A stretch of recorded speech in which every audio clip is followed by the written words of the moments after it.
नमस्कार, mistake insight channel पर आप सबका स्वागत है। परमात्मा और जीव, उसमें भिन्नता है या अभिन्नता है? क्योंकि वस्तुतः जब हम देखते हैं तो परमात्मा हमसे अलग दिखाई देता है, जैसे विग्रह के रूप में, और हम अपने आप को परमात्मा से दूसरे विग्रह में अर्थात किसी दूसरे शरीर में हम देखते हैं, अर्थात दूसरे रूप में हम विलग दिखते हैं। परंतु वास्तविक में क्या परमात्मा से हम भिन्न हैं? अब प्रश्न यह है कि जो भिन्न दिख रहा है वो भिन्न है, और जो अभिन्न दिख रहा है क्या वो अभिन्न है? ये दोनों में बहुत ही महीन अंतर है। इस अंतर को हमें थोड़ा समझना होगा। संसार से अर्थात भौतिक जगत से हम अभिन्न रहते हैं और परमात्मा के नाम में या परमात्मा के स्वरूप में हम भिन्न रहते हैं, ऐसा हमें दिखता है। परंतु ये जो दिख रहा है वो हमारे इन चर्म चक्षुओं से अर्थात हमारी आँखों से जो हम देख रहे हैं, जिसको हम अनुभव कर रहे हैं, ये सब माया का खेल है। या माया की वजह से, क्योंकि माया की ही वजह से हमें अपने अंदर जो चेतना स्वरूप या चेतना के रूप में आत्मा विराजमान है वो हमें दिखाई नहीं देती, और भौतिक जगत हमें दिखाई देता है। और वो परमात्मा जिसे हम विग्रह के रूप में देख रहे हैं वो हमारे सामने विग्रह के रूप में है, फिर भी हम उस विग्रह से अपने आप को भिन्न मानते हैं, क्योंकि माया ने हमें यही दिखाया है कि परमात्मा कोई अलग है, हम अलग हैं। परंतु वस्तुतः ऐसा नहीं है, क्योंकि हमारे अंदर जो चेतना है, हमारे अंदर जो ऊर्जा है, हमारे अंदर जो आत्मशक्ति है या जो आत्मा स्वरूप है, वो परमात्मा का ही तो अंश है। तो हम परमात्मा से हम भिन्न कैसे हो गए? बस यही अंतर हमें समझना है। परमात्मा से हम भिन्न नहीं हैं, परंतु हमें अपने आप को यह अनुभव होता है कि हम परमात्मा से भिन्न हैं। और भौतिक जगत में हम दिखते हैं, प्रत्यक्ष देखते हैं कि आज हम हैं और कल नहीं थे, कल भी नहीं होंगे। अर्थात भौतिक जगत में जो हमारी अभिन्नता हमें नज़र आती है वो वास्तव में अभिन्नता नहीं है, क्योंकि अगर हम अभिन्न होते तो ना तो हमारा कभी जन्म होता और ना ही हमारा कभी मृत्यु होता। इसी का सीधा स्पष्ट अर्थ है कि हम भौतिक जगत से अभिन्न नहीं हैं, अर्थात भिन्न हैं, विलग हैं, परंतु अपने आप से अपने आप को उस भौतिक जगत से हमने अटैच कर रखा है, चिपका रखा है।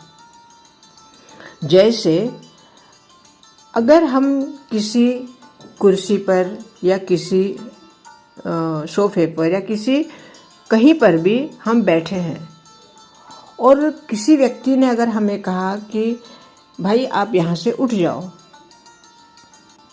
तो हम कहेंगे हम कैसे उठेंगे, क्योंकि कुर्सी ने हमें पकड़ रखा है। क्या वास्तव में कुर्सी ने आपको पकड़ रखा है?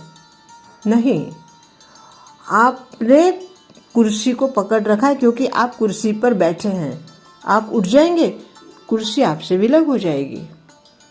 परंतु आप ये समझ रहे हैं कि कुर्सी ने मुझे पकड़ रखा है इसलिए मैं उठ नहीं पा रहा हूँ।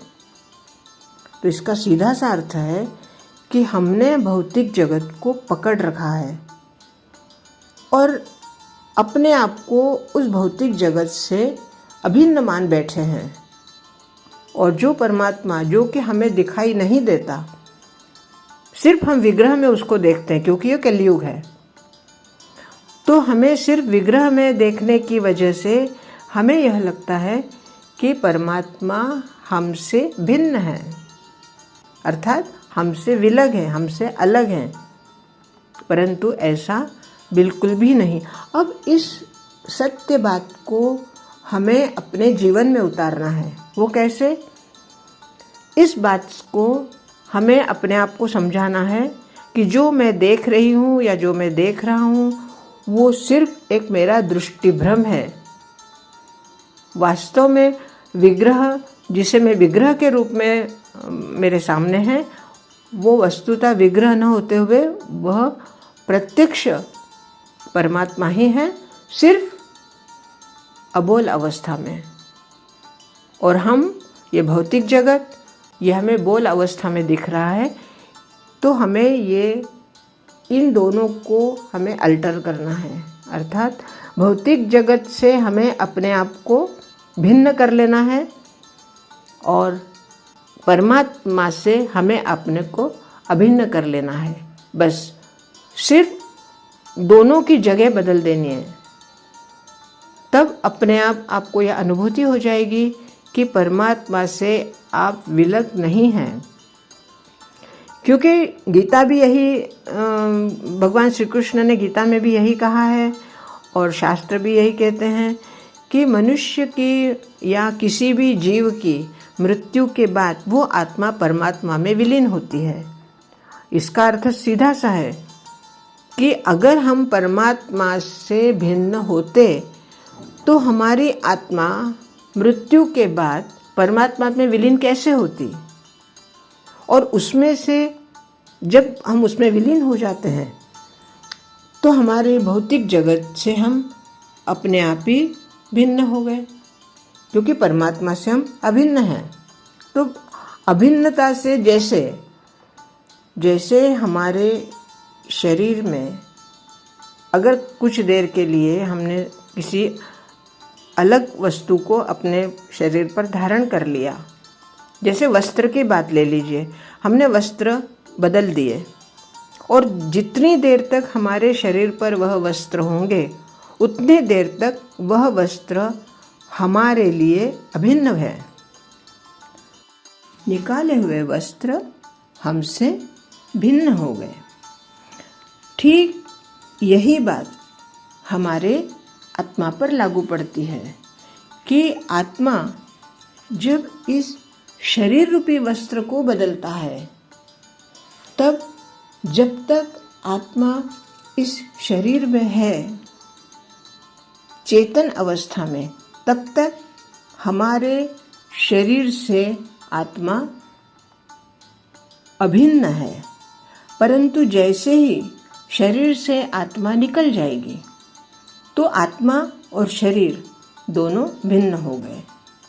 और जब वह आत्मा उस परमात्मा से मिल जाती है, तब आत्मा और परमात्मा का जो हमें आज भिन्नता दिखाई देती है, वह भिन्नता अपने आप समाप्त हो जाती है और हमारा शरीर जो हमें अभिन्न दिख रहा था वो भिन्न हो गया आत्मा से और हम परमात्मा में मिल गए। तो ये भिन्न और अभिन्नता का जो भेद है, इस भेद को समझकर अगर हम अपने जीवन को चलाएंगे, जीवन जिएंगे, तो ना तो हमें कभी सुख में हम इतने ज़्यादा हर्षित होंगे कि हमारा सुख दूसरों की आंखों में खटकने लगेगा, या हम दुख में इतने अधिक व्यथित हो जाएंगे कि देखने वाला भी कहेगा कि क्या भैया, जब देखो जब रोते ही रहते हैं। तो इस तरह हमारे सुख या दुख, ये दोनों ही बातों में हमारा व्यवहार हमेशा सम रहेगा, क्योंकि हमने इस भेद को, इस रहस्य को हमने समझ लिया है कि परमात्मा से हम अभिन्न हैं और ये भौतिक जगत से हम भिन्न हैं, जो कि दृष्टि भ्रम की वजह से परमात्मा से हम अपने आप को भिन्न मानते हैं और भौतिक जगत से अपने आप को अभिन्न मानते हैं। छोटी सी बात है, बस समझ लेंगे तो अपने जीवन में आनंद ही आनंद आएगा। नमस्कार।